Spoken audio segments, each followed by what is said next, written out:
Hi there, my name is John. I really enjoy making espresso at home, so I'm here to teach you how to make that great cup of espresso. Now, you do not need a fancy machine and you don't need expensive beans. You do, however, need to keep in mind the 4 fundamentals of coffee, which is proportion. So, how many beans to how much water are you using? You need to pay attention to your grind. If you're using a grind that is too fine, you're going to trap that water in there and you're going to have really bitter tasting espresso. If your grind is too fine, the water is just going to pour straight through those beans. You're not going to really extract much at all, and you're going to end up with a cup of espresso that tastes watery, right?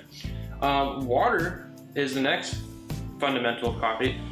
If you don't have fresh water, or you have soft water or water with a lot of impurities in it, the chemical reactions that are going to be taking place during that extraction process are going to hinder the flavor profile of the espresso, which could be bad, it could be good. There's kind of competing theories there. However, just use fresh, filtered, cool water. And last but not least, you want to use fresh coffee. Fresh coffee is important because oxygen and moisture, when they're left to kind of linger around with the beans, it starts to break down the beans and you end up losing flavor, thus the freshness. Now, I mentioned that you don't need a fancy machine. I use a standard Deloney pump-driven espresso machine. I think it was under like $200, somewhere around there. I recommend pump-driven though, because you end up having a lot of pressure there to push that water through the coffee grinds, because that is the definition of espresso, right? It's high pressure water pushed through the finely ground coffee beans and then out of the spouts and into a glass, and you have super concentrated dark coffee with a nice thick layer of brown crema on top. That's what you're looking for in a cup of espresso. To grind my beans, I use a Bodum grinder. You find it on Amazon for less than $100. It's a burr grinder. It's not one of those spinny standard kitchen grinders. The reason why you should be using a burr grinder is because you end up with a nice consistent grind through all of your coffee. If you use one of those spinning grinders, you end up with a lot of fines and then you end up with a lot of coarse. So when you have that inconsistency in texture, you end up with beans that take a little bit longer to extract the flavors out of, and beans that get extracted very quickly. So you end up with a confusing cup of coffee, if you will. Now the coffee I'm using, the most important part, right, I guess? Not really. You don't need any special beans to brew espresso. You can use whatever you want, really. You can use your favorite coffee, or you can take your least favorite coffee and try it as espresso. Maybe you'll end up liking that coffee.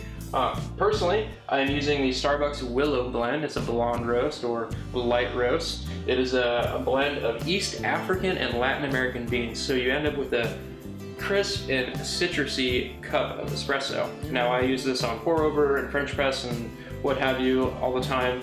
I just particularly enjoy it as an espresso. As the espresso kind of cools down after I've brewed it, it starts getting a really nice, juicy, acidic complexity to it. Some people don't really like it as an espresso, but for me, it's just what I'm interested in. Now, let's get to it. So I have in the back of my machine the water reservoir that has fresh water in it. I got my shot glasses on the top, keep them nice and warm. Now I'm not going to go into specifics about this machine, but it operates just like any other basic consumer espresso machine. So what I'm going to do first, I'm going to take my brew basket, right? It's nice and clean. Got my portafilter here, right? I'm going to take my 2 tablespoon scoop, and I'm going to do a nice heaping tablespoon. Now I actually normally do like 2, because I'll end up doing like a couple rounds of shots. Now I got my grind on a fine setting.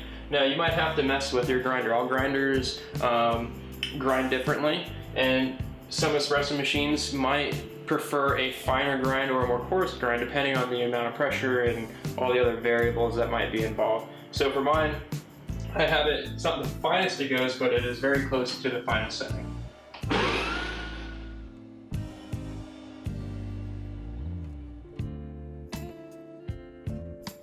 So now I'm taking my little basket, little pod, and I'm going to do a nice rounded scoop of espresso. And then I kind of scoop it in. I guess you can have your own technique. And I'm kind of left with this like little dome.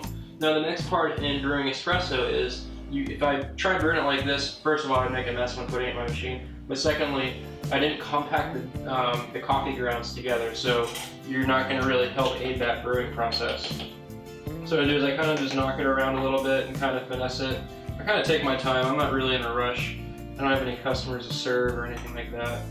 And then I kind of fill it in a little bit. This is, my machine came with 2 different sized pods. This one is for 2 shots of espresso. So once I get it to about that, you have to do the next thing, which is called tamping. Now on my machine it has a little tamp, and that's basically where you press and compact the beans down. I like to do this method though. I'll take my hand, I'll take the pod, set it on the counter, put my palm over it, and pound it down. And you compact it down, just like that. Now one little note, if you kind of knock around the edges gently, if you see your coffee grounds kind of like come off the edges, you're probably not compacted enough, okay? You don't really need to go any further than that. All right, and here we go to extract.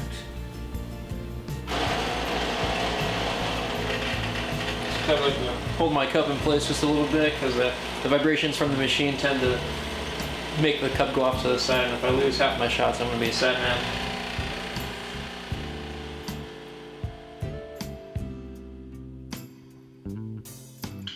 All right, we got a good cup of espresso going. It took a little bit longer. I pushed the extraction time up to about 28, 30 seconds-ish.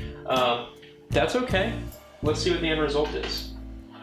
Got good looking crema here. I got a nice body in there. It's kind of hard to see, the cup steamed up a little bit, but that is a good cup of espresso. You know, just sitting here thinking about what else I could say to you guys when making espresso. There's a lot of variables to keep in mind. Go back to the 4 fundamentals: proportion and grind. Those are really important. The most important thing to keep in mind though when brewing coffee or espresso is do what you like. If you know, there's a bunch of different videos out there saying you do this and you do that, or hey, no, come over here and try it this way. Try it. Try all of them.